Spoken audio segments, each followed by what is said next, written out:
I think new authors are too worried that it has all been said before.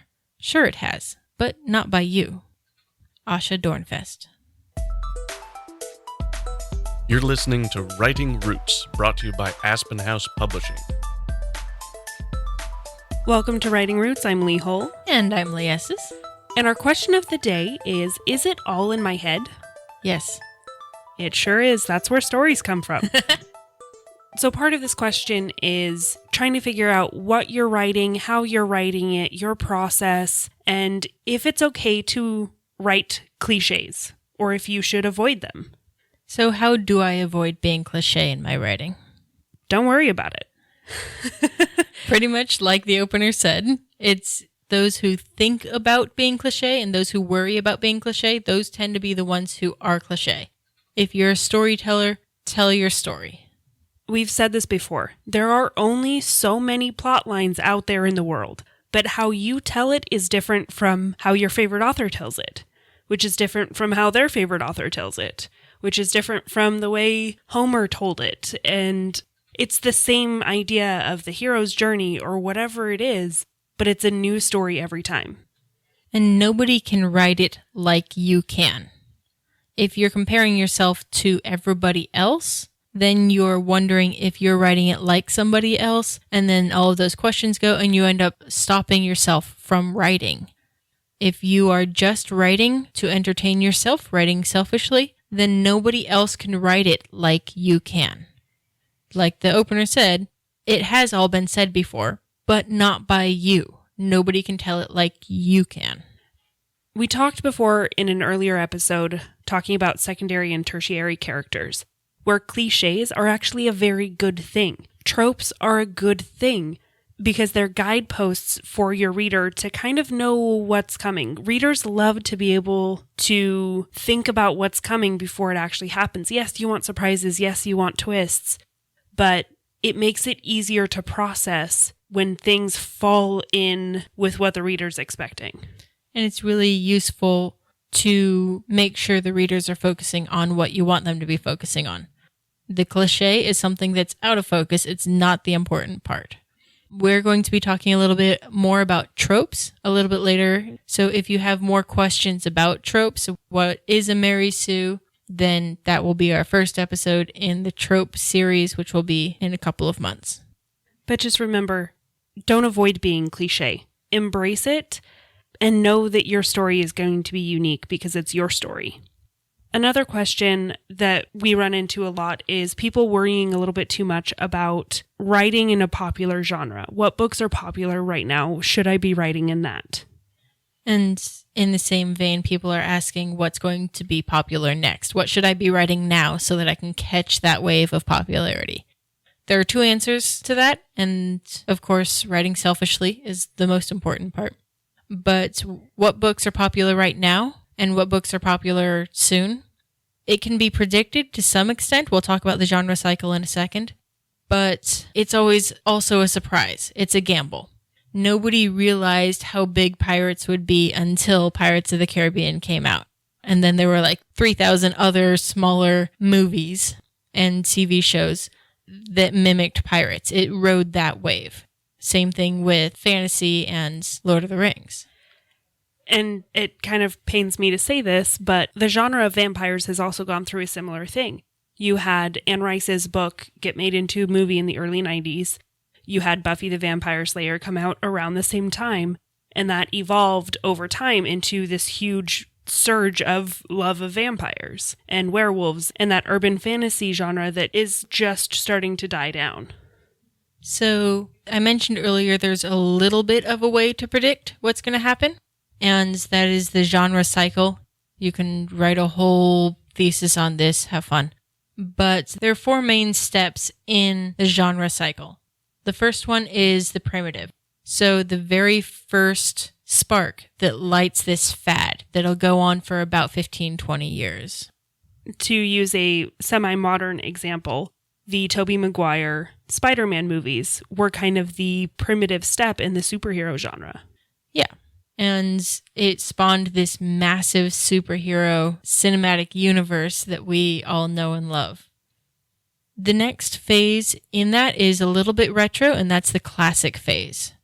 That's when your audience is already familiar with the genre and kind of how it goes, but you're adding an interesting twist to it. To go to the superhero reference, this is very much Iron Man. He was the first movie to spark the MCU. And if you look back, people always point to Iron Man as being the first of the MCU, despite it kind of ish being the Hulk. I don't know. The next phase is the revisionist phase. This is when you're definitely getting something new from something that you already have. So in our example, we have the Avengers, where you're bringing in people from different movies that they've created and mashing them all into one to do something amazing and great with it. You're sort of going off of that high of everyone's familiar with it. Everyone kind of knows what to expect in a superhero movie, but they don't know what to expect from your superhero movie. They can guarantee you're doing something different and interesting with it. It's not the same thing being rehashed over and over again. And the final step is the parody. That step where you kind of just make fun of everything that came before it. Ooh, superhero pose. You can't see it, but she's giving a superhero pose. In case you haven't seen the movie, that is a reference to the movie Deadpool, where he is making fun of superheroes while being a superhero. It is a parody. It is a comedy. It is rated R, so if you have kids listening, then maybe watch it yourself first. But it is a fun play, and the people who are sick of seeing all of these Avengers movies might still watch Deadpool because it's making fun of all of these Avengers movies. So to sum up, your genre cycle is your primitive, classic, revisionist, parody. And if you want to know what will be popular soon, figure out what is in the primitive part of the cycle. Figure out what's in the classic phase. We're just starting to see a couple of Westerns pop back up. Like we had all of the spaghetti Westerns in the 70s, and then they kind of died off. And then they're just starting to pop back up. So there's a good chance that Westerns are about to start getting really popular again. Because I'm seeing those in the primitive and classic phase right now. Which just tells me Firefly was before its time. Oh, see, that was a space Western. Yeah, it was kind of the revisionist Western. Mm-hmm. But now we're seeing that with Mandalorian. Ooh, that's true. It's very space Western-y feel. So if you're asking yourself which books are popular now, which are going to be popular next, there's a quote by Barbara Kingsolver that I really like. Don't try to figure out what other people want to hear from you. Figure out what you have to say. And that's really the most important part of the answer to this question, is you can try to play that game, you can try to predict, but honestly, what you write is what you should be writing right now.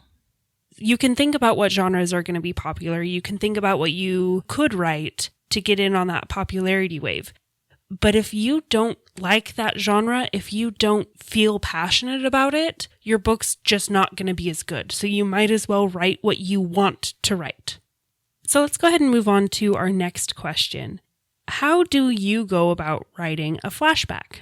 How do I go about writing a flashback? Yes. I don't. For me, momentum is a huge deal in my writing style.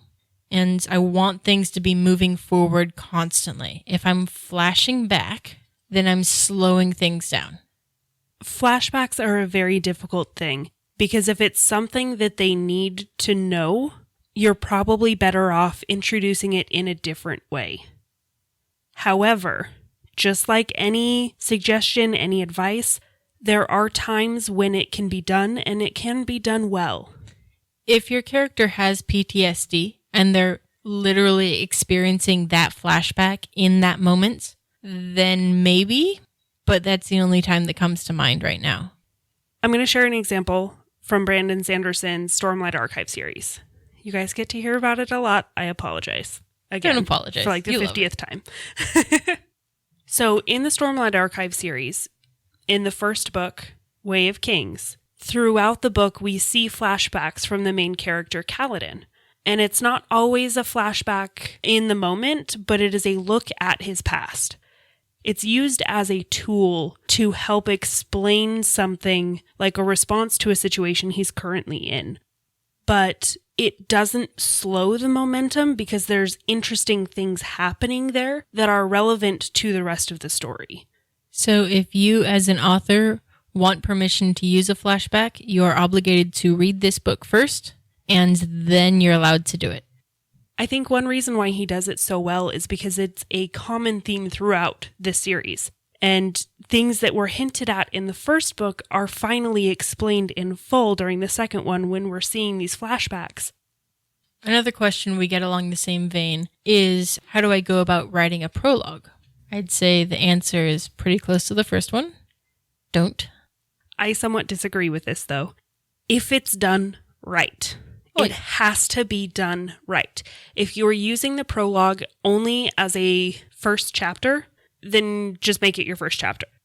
The litmus test for that, I would say, is if your main character appears in the prologue, then it's probably your first chapter. I often reference Harry Potter. The first chapter is The Boy Who Lived, and Harry Potter is an infant being dropped off at the Dursleys' home. It's a chapter 1, it's not a prologue. To kind of counteract that, back to the Stormlight Archive example, he has a prologue that happens centuries before the book. And in that book, it's never fully explained what the prologue meant, but it does provide context for a major part of the story.